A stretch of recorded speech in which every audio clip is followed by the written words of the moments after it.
Welcome. I'm very pleased to also welcome our guests, Nicolas Dittberner, Silke, Friedrich, Maxim, to this panel on the possibilities of digital learning and talent. So actually building future talent through digital learning is the exact title of our time together. And I would like to start off a little bit with your personal backgrounds, so as to understand what you do and what links you to the topic that brings us here today. And if we would start with the lady, Silke, please tell us a little bit about yourself and about hello. Can you hear me? Because I have the one-hand microphone. My name is Silke Friedrich, and I'm the director of Berlin Metropolitan School. We are an international school between Torstraße and Linienstraße. We have 1,000 students in our campus from 50 different, nationalities. We have 50 different languages spoken at our school. I'm also kind of the founder of this school and started 12 years ago to develop the school. I never worked as hard as I do currently because education is a very difficult, environment, especially with all the rules and regulations you have to follow.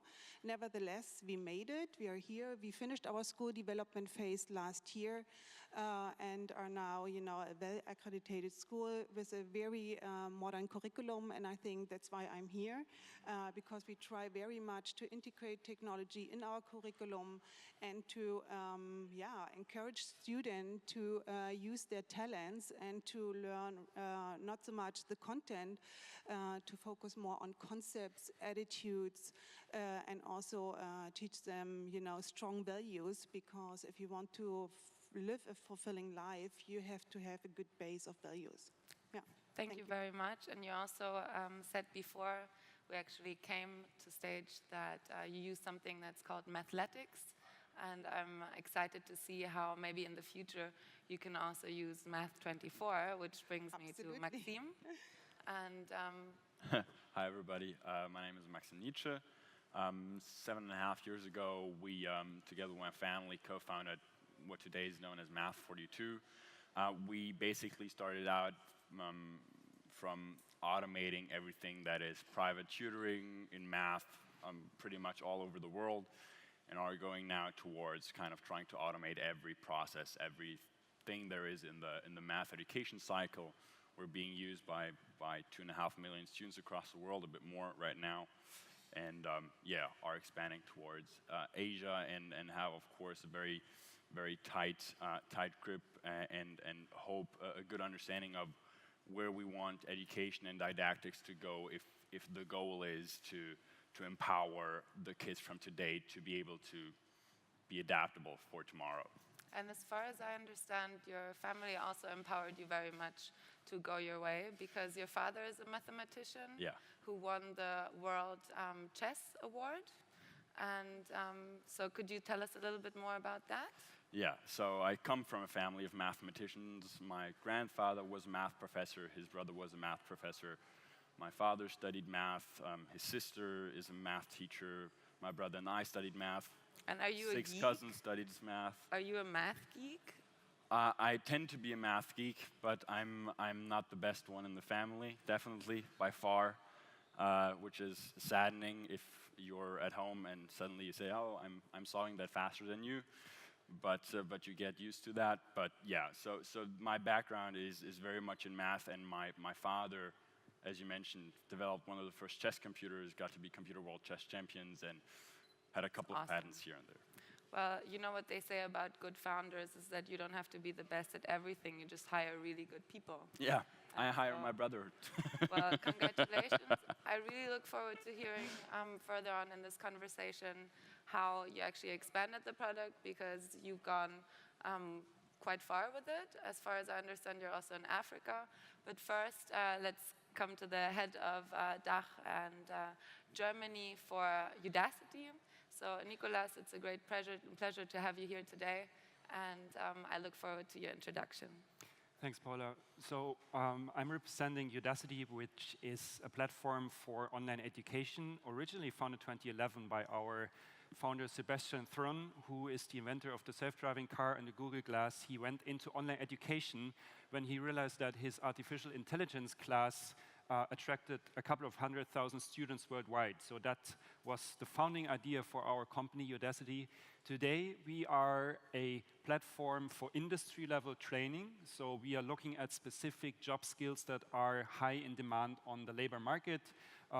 Machine learning, AI, autonomous cars, engineers are some of these courses that we are training. We are typically offering those courses at a cost of a couple of €100 per month. Students are learning on a project level, so any student is mentor-guided throughout the module and is learning based on feedback. So we have a very feedback-driven approach to learning. We have a worldwide network of mentors that are domain experts in the specific courses that we are training. Each of our students is also in the position to build a portfolio throughout one of those courses. So at the end of the graduation, a student is building a portfolio of job-relevant skills. So you could say we moved from a pure university-related approach to a more industry-related approach, where we are training on the job skills, skills that you need in your job in the digital landscape of today. So that brings us to the skill set of tomorrow, which, Silke, you can speak a lot about because you founded a school. Could you tell us a little bit about the difference between the national curriculum in Germany for children and the curriculum that you have introduced, and why? Yeah, I think, because you spoke about portfolios, this is what we, nurture already in kindergarten. Even it sounds a little bit, cheesy or funny, or you can't imagine how a 3-year-old will really manage a portfolio because it's on a really low scale, right? But actually, this is, what we do in school already to empower students to take, ownership of their learning. And I think this is the biggest difference between the international program we run and the national one. It's like it's empowering students and to take ownership and to fail and to learn from your failures and stand up again, and to teach them to be risk takers and to be reflective. How exactly do you learn to fail? By, again, what you said, it's like mentorship. We don't have a teacher-driven classroom. It's this community learning, it's peer editing, it's okay to make mistakes because we all make mistakes.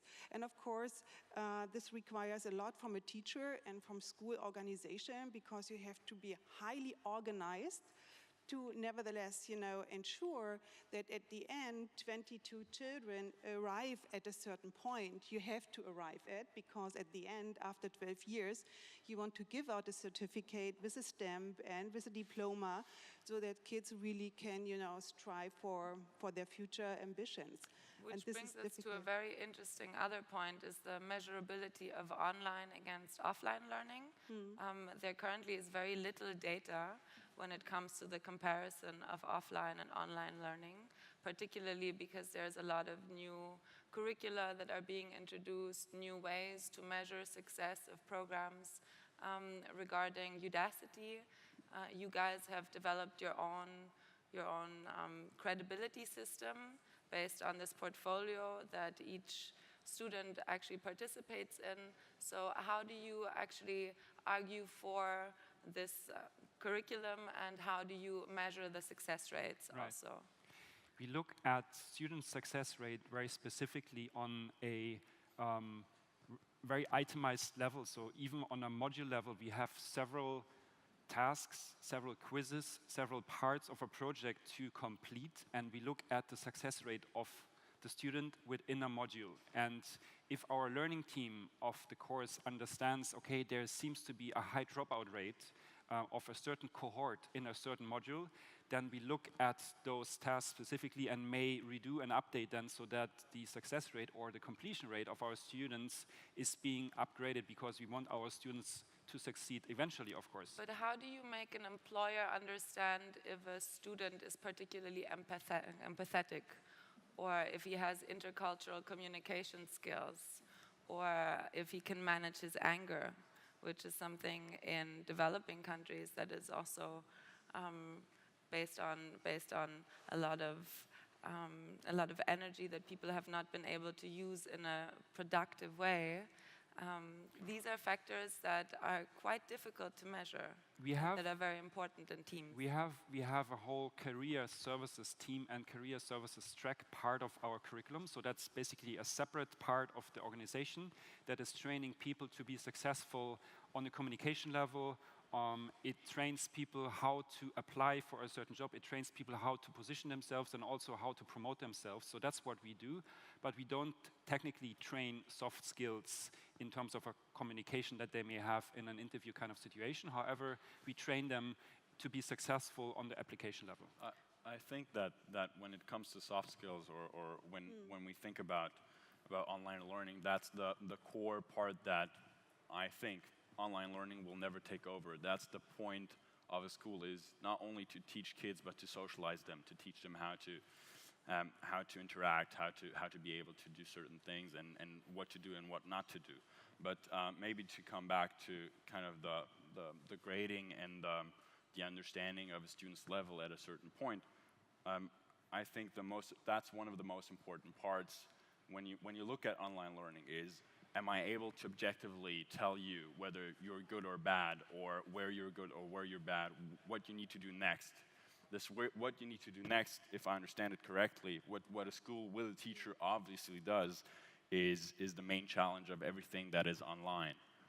But I would say, if you have bad teachers, and I, partially disagree, if you have bad teachers, they can really, really destroy school careers already in grade 1, So, and then I think, well, maybe it's better to go for digital learning, because I can find out, I have a neutral interface and so on.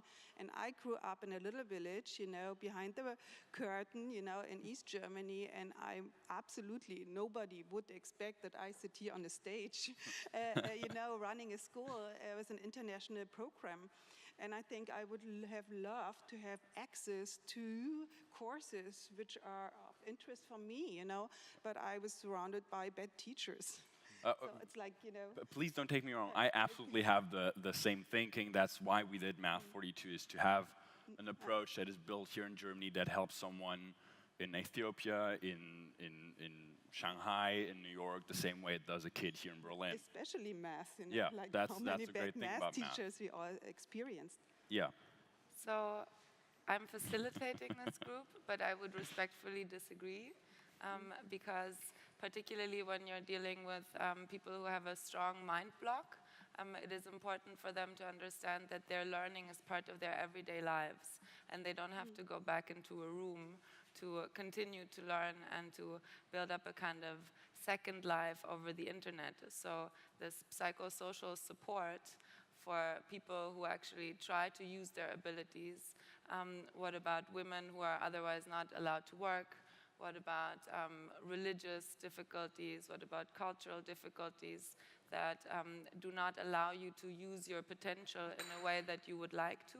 And there, it's very important to actually also empower people, and the motivational aspect of learning, as far as I understood, is very much linked to emotion. And inspiration only works over emotion and not over the internet. So it's touch, it's sense, it's I think interaction. those are all parts of it, but the point, I think, for our company, I think for yours as well, is that at the end of the day, you don't want human beings that are only, of course, online.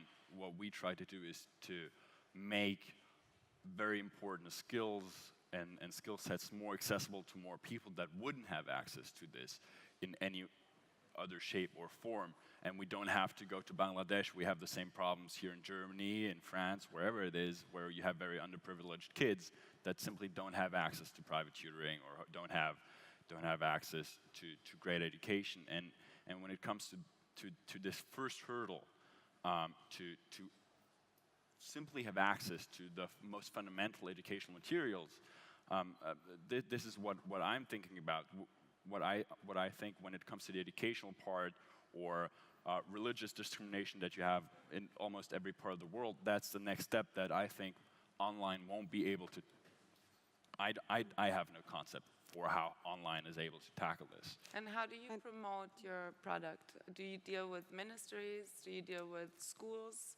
How do you gain interest for Math 42?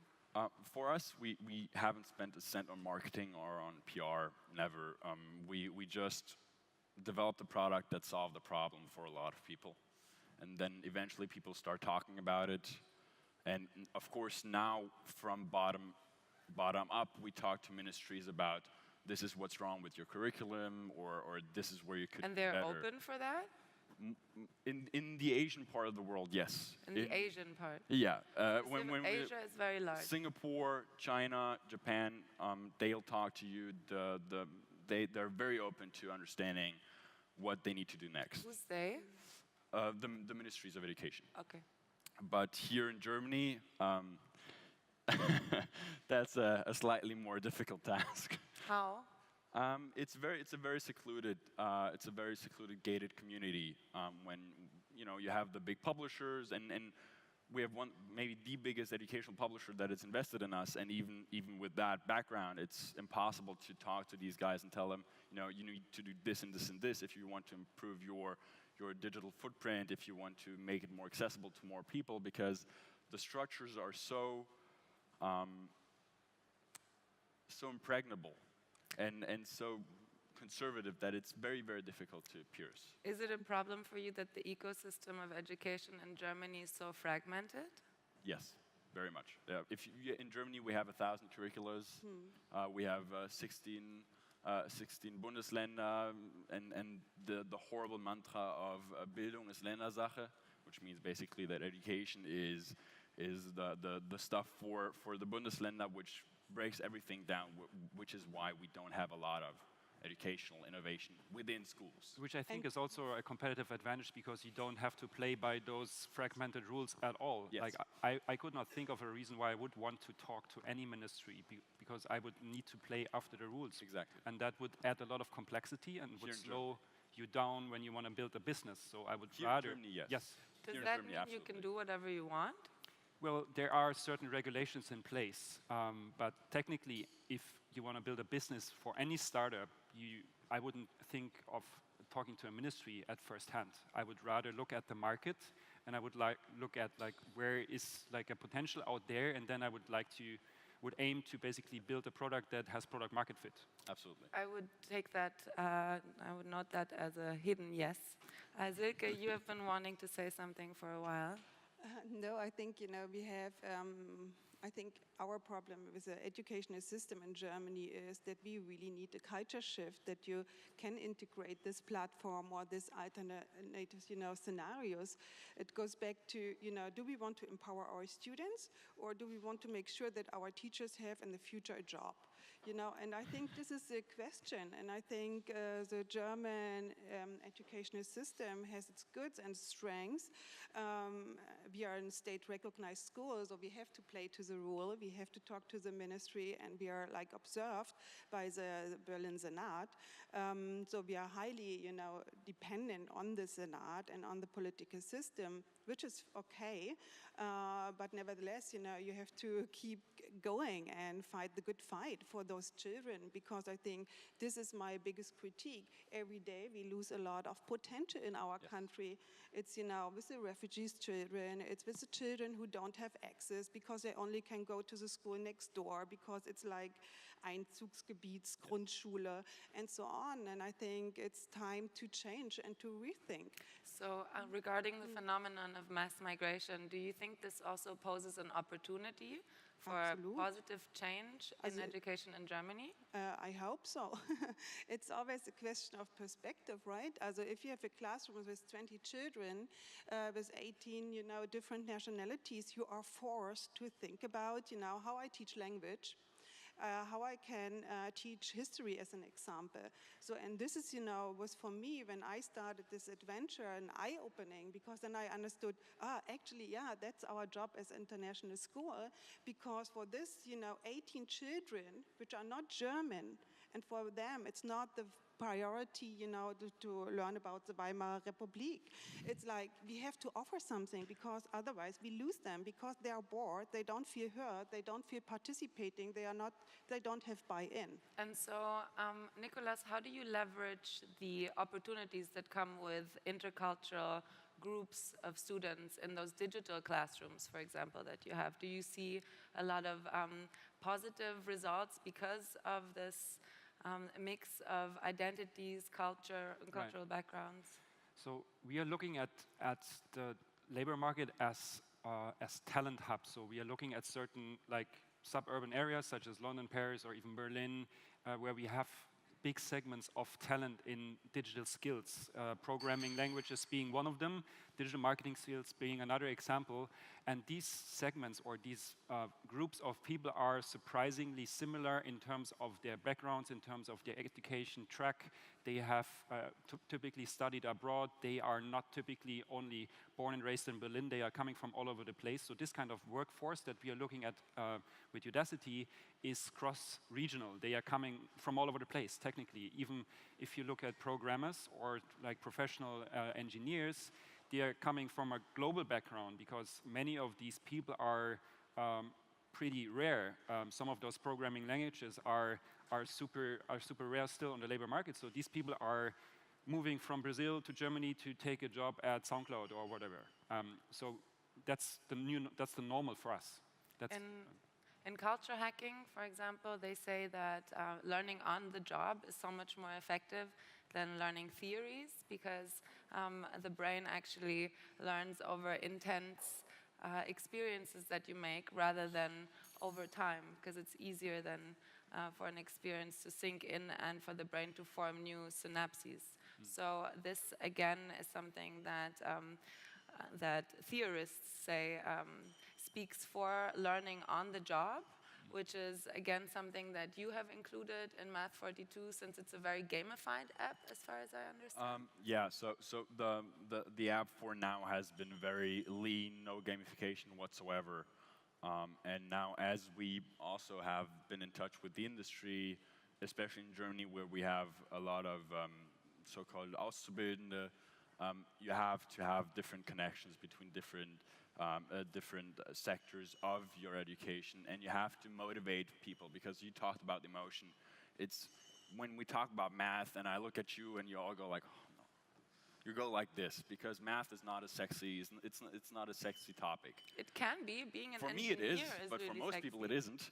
I love math. I'm fascinated by it. I could talk about it for hours, but I would bore you probably. All the math geeks today have really hot girlfriends.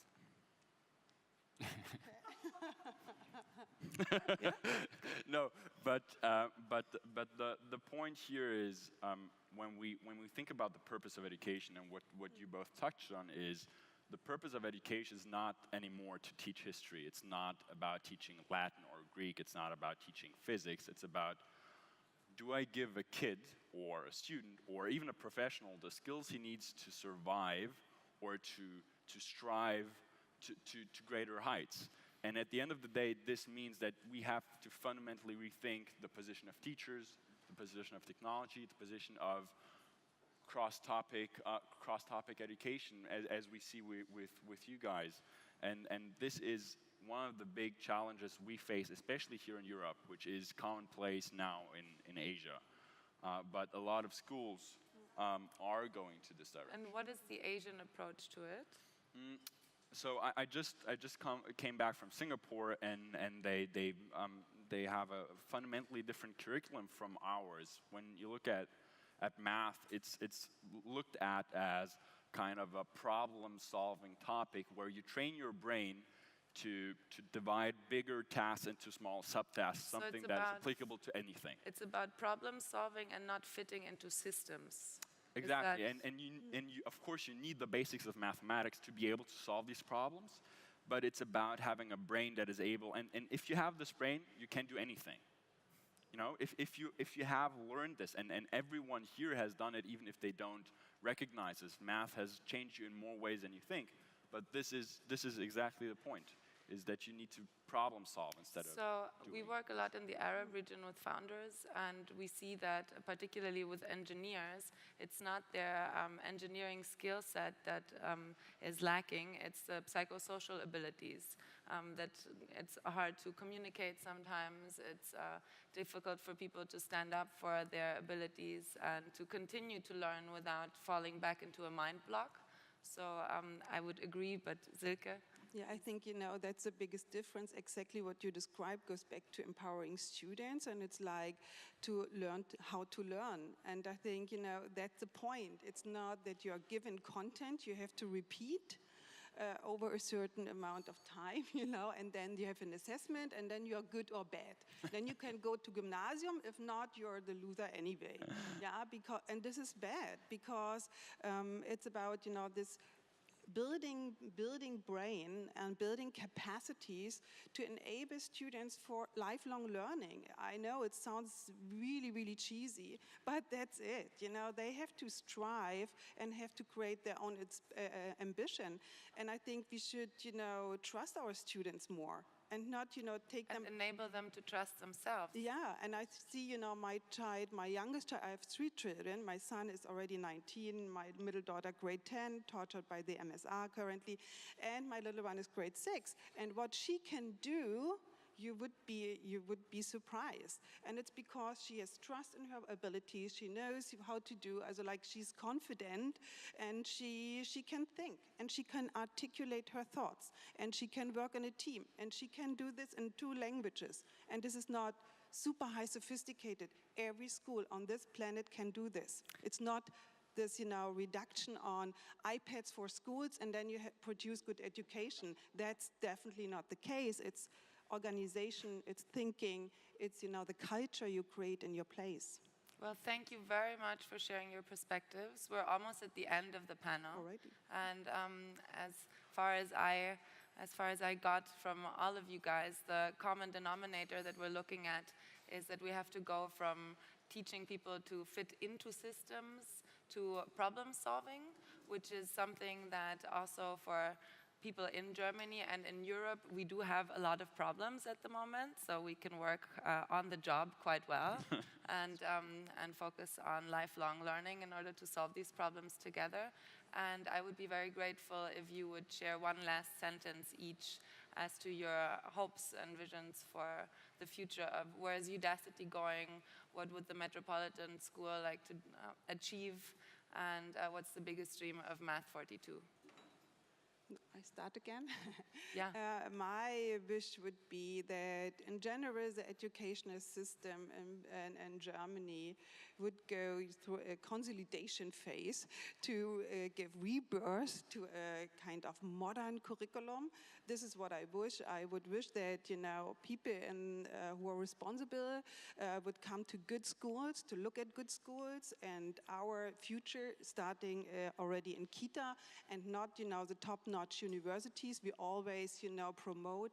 It's like in the Kita, in the primary school, there we build future, and I hope there's a rethinking going on quite soon. So when I look at Europe as a talent market, I'm actually super positive. I do see a great mix of existing education. I do see a great mix of engineering. There is lots of hubs already. There's lots of ecosystems in place already, and the mix of engineering with new digital skills education, from my point of view, is going to be the base for lots of new job creations, for lots of new innovations to happen. So I'm super positive if everyone of ourselves takes responsibility to invest in their own skill sets on an ongoing basis to make sure that the future jobs are going to be met by skills that I'm training every day throughout the rest of my working life. And for me, very basically, it's basically through online and through platforms like ours, to build a bridge between more people of the world to the top-notch institutions, be it at a school level, be it at a university level, where online not only provides you with the content, with the grading, with the assessment, with the tutoring, but also when you see that someone is very good, it doesn't matter whether they come from Brazil or from China. they should have the same opportunity to go to the Imperial College or to go to Harvard or wherever, and to be that bridge, to be the people that are able to assess or do the first step of assessment into this direction, to be this bridge. That would be a fascinating part for the entire industry, I think, to connect on an educational level much earlier than was possible before. Wonderful.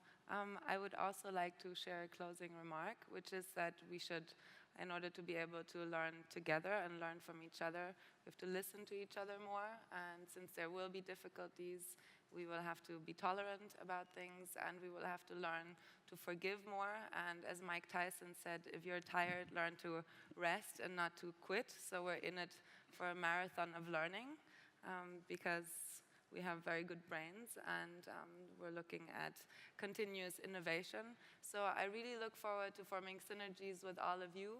I thank you very much for coming, and I congratulate you on your achievements so far. Thank you very much.